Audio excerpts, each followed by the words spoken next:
Hello, my name is Reggie. Welcome to my channel. Today I'll be sharing with you my August wrap-up. In the month of August, I read 15 items. So I'm not going to talk much in this introduction because I just want to get into the video. But before we do that, if you have not yet done so, you should subscribe to this channel. I post videos every Tuesday. In addition to subscribing, you should also hit the bell, dude, because the bell next to the subscribe button will notify you when I post new videos because I definitely try to post more than just on Tuesdays. In my wrap-ups, I talk about these books in order of my least favorite to my favorite. I really like the process of unveiling my favorite book at the end of these videos for you guys. So we'll start off with my least favorite book I read in the month of August, and that is The Call. This is by Peter O'Golin. So this book takes place in Ireland. So essentially what happened is creatures or people were kind of kicked out of the world and put into this like other realm. In retaliation, these creatures are taking children between the ages of, I believe it's like 12 and 18 or something along those lines. And they have to, in that world, survive for essentially 24 hours. Most people do not survive. In our world, it's like 3 minutes. So when someone just disappears and is called, they're off. Their experience will last 24 hours, but your experience of waiting for them to come back will be 3 minutes. They will come back. They could be dead,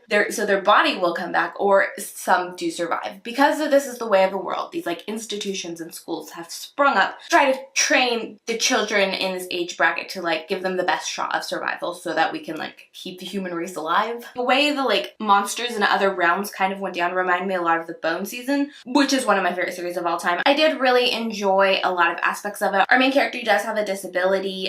We see some really rough characters who are like horribly portrayed but are villains, so that's good that their horrible actions are at least villainized, because we definitely had a guy who was like talking really derogatory against women and like treating them really poorly, but he was at least portrayed as a villain in this story. So I appreciated that at least if you're gonna do those things, he is a villain and not a character we like. Don't think it was necessarily necessary to keep those things in it to villainize him, because he was pretty shitty without those things, but you know. Just didn't connect with the characters a lot. I found the mythology really interesting, but that's about where it ended for me. However, I am going to be continuing on with the second book when it comes out because I'm interested in seeing how this series and this story and this world continue. I did end up giving this book a 2 out of 5 stars. So next up, I did it.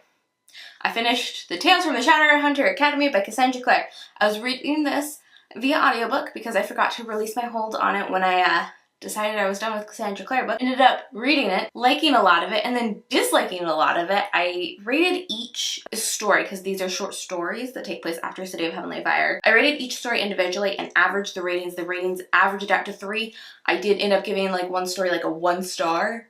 Like the lowest rating I've ever given anything. But I did give like one story like 4.5 stars, which is the highest thing I've ever rated Cassandra Clare. In average, rating this a 3 stars. If you're interested in what I gave each individual story, I'll link my Goodreads review down below because I did break that down in there. This essentially follows our story after the end of City of Heavenly Fire, follows Simon as he is kind of dealing with the aftermath of the ending of City of Heavenly Fire. Not gonna say more than that because it's super spoilery. If you're interested in reading these books, don't want to spoil it for you. Love Simon. Didn't like how his story plot ended in City of Heavenly Fire, but I really enjoyed his portrayal throughout this. I finished A Court of Mist and Fury by Sarah J. Maas. I ended up giving this a 3 star. I really enjoyed lots of it. I really disliked huge amounts of it. Let's talk about Sarah J. Maas's writing. It sucks.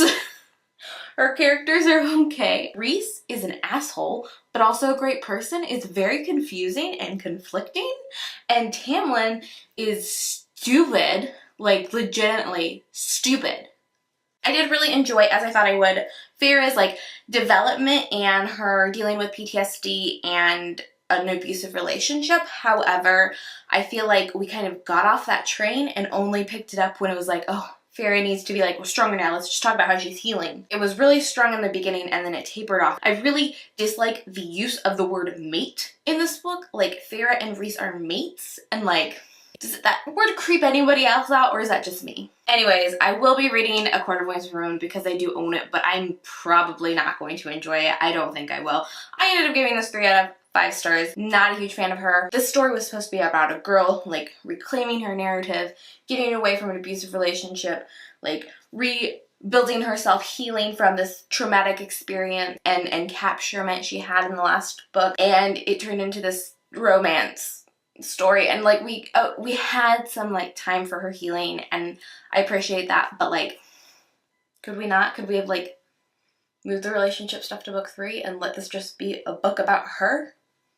For a story that's supposedly super feminist, I'm not getting those vibes. That's just my opinion. Next, I read In the Hand of a Goddess. This is the second book in the Song of the Lioness Quartet by Tamara Pierce. I really enjoyed this book. I like how the story continued, and the timeline in this was pretty interesting. It expanded like a huge chunk of time. Really enjoyed this book. I gave it 3 out of 5 stars. Next up, I have one that I can actually hold up for you. This is Belle's Tale by Mallory Reeves. This is a manga version of The Beauty and the Beast told from Belle's perspective. It was really interesting to get this story completely from Belle's perspective and get some of her inner monologue. I just wish we would have gotten a little bit more of that. I think we could have developed and added to her characterization a little bit more in the format we were given. Like, we have this story just from her perspective. I feel like we could have done a little bit more for it with it, but I liked it still. 3 out of 5 stars. Next up, I gave a 3.5 stars to The Woman Who Rides Like a Man. This is the third book in the Song of the Lioness Quartet by Tamara Pierce. I really enjoyed this one more than the others in the series. I found the dynamics between the characters really interesting. The way new characters were explored,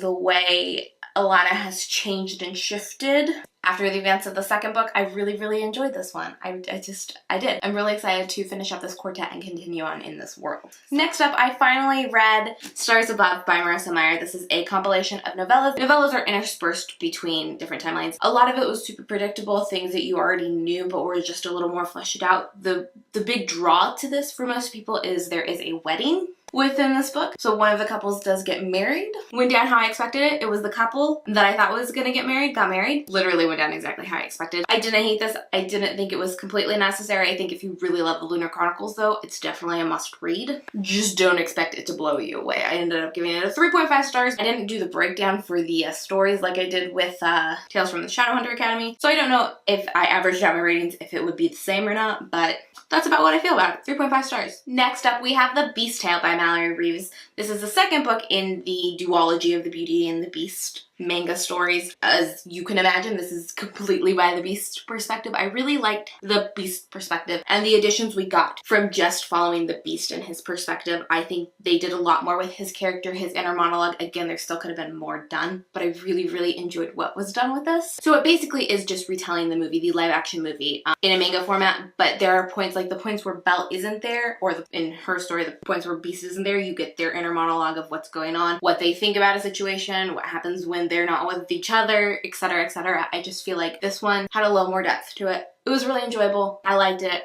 4 out of 5 stars. Next up, I have a collection of poetry that I gave 4 out of 5 stars, which is the first modern poetry collection I've ever given 4 out of 5 stars. I finally found one I liked. And this is Hummingbird by Sophia Elaine Hansen. This was so short, but so good. It'll take you like literally 20 minutes to read. I even reread it. It was just really good. I really enjoyed the way the narrative flowed, the way the poems were kind of more expressive, less dramatic in my opinion, but just as poignant and powerful. I really appreciated what was done in this, and this author has written some YA novels, so I'm pretty excited to actually pick those up one day since I loved her poetry so much. Next up, we have literally the most surprising thing that ever happened in my whole entire life. I liked a Cassandra Clare book. It happened, guys. It's happened. I gave a 4 out of 5 stars to Lady Midnight. This was genuinely good. It's at 5 years after the City of Heavenly Fire book concludes that series. You know, the war has happened 5 years later. There's tensions with fairies, as can be expected. And Emma is trying to kind of figure out what happened to her parents. She still doesn't buy what happened in City of Heavenly Fire actually happened. And so we're exploring that storyline. We're exploring her relationship with her parabatai Julian. We finally have a character who grew up in the Shadowhunter world that we don't have to explain the world to you again, which is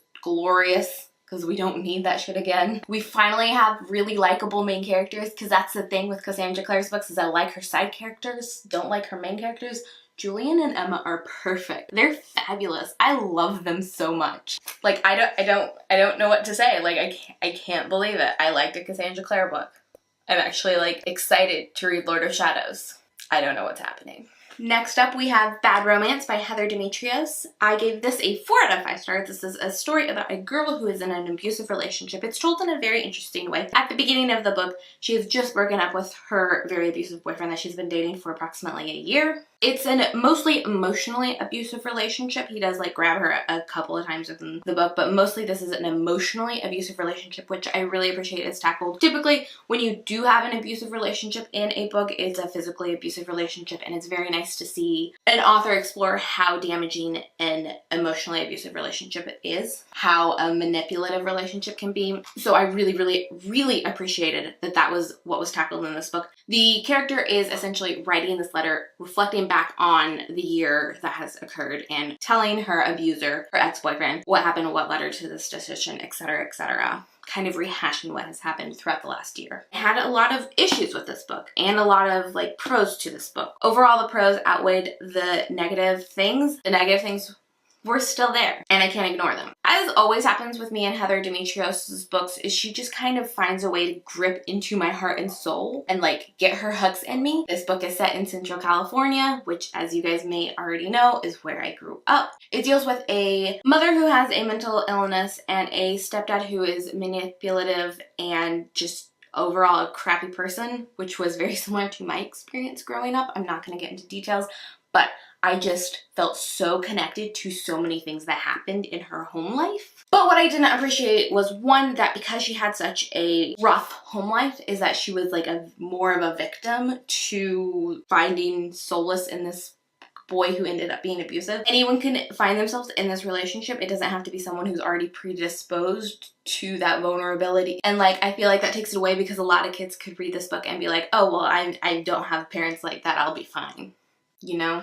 That's not always the case. I felt like that was a cop-out. I also really hated how the mother's mental illness was portrayed. The mother has OCD, and I do think the OCD she had is valid and real and exists. And it is discussed that the daughter believes her mother really needs to get help, and her mother is just like, no. However, they never really discuss, other than one small time, her mom actually getting help. They never discuss doctors and medicine other than in a like cheeky way. Because of the way her home life is really rough, the mother is completely villainized. And a lot of that villainy comes rooted in her OCD and the issues she's facing. And I just didn't like that she was villainized for her OCD. If she was villainized and it wasn't related to her OCD, it would have been different. But they were most definitely connected, and I didn't appreciate that at all. I think that's very damaging. Because Heather has this way she just seeps into my soul, I couldn't not love so much of it still. I ended up giving it a 4 out of 5 stars. Next up, I gave 4 out of 5 stars to Britt Marie Was Here by Frederick Bachman. This is following Britt Marie, who you may know from My Grandmother Asked Me to Tell You She's Sorry, also by Frederick Bachman. This basically just details her life as she tries to get a job for the first time. Very interesting, very great. Frederick Bachman is one of my favorites. This wasn't my favorite thing he's written, but it was still fantastic, and I gave this a 4 out of 5 stars. I also read Fire by Kristen Kishore. This is the second book in the Graceland Realms companion series. This was so good. 4.5 out of 5 stars to this one. This is very different from Graceland. It's set in the same world, but it's set like 50 years prior, and it's set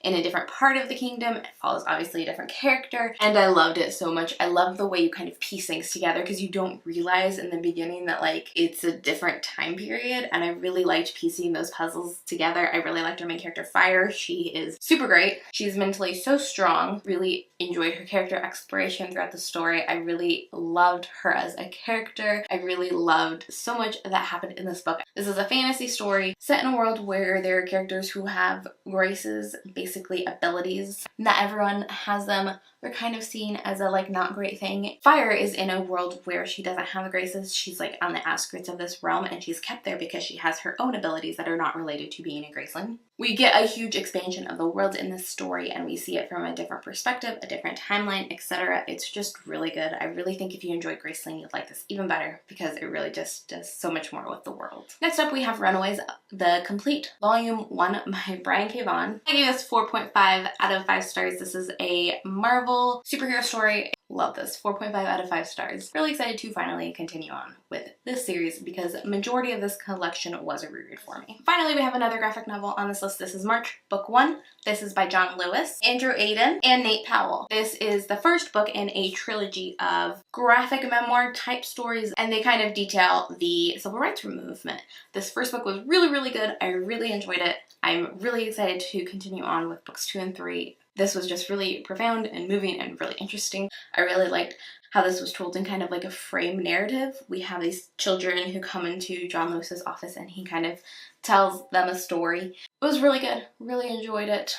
4.5 out of 5 stars. So those are all of the things I read in August. There was a lot of them, so sorry. But I hope you enjoyed this video. If you did, you should give it a thumbs up and subscribe. I will see you in my next video. Bye!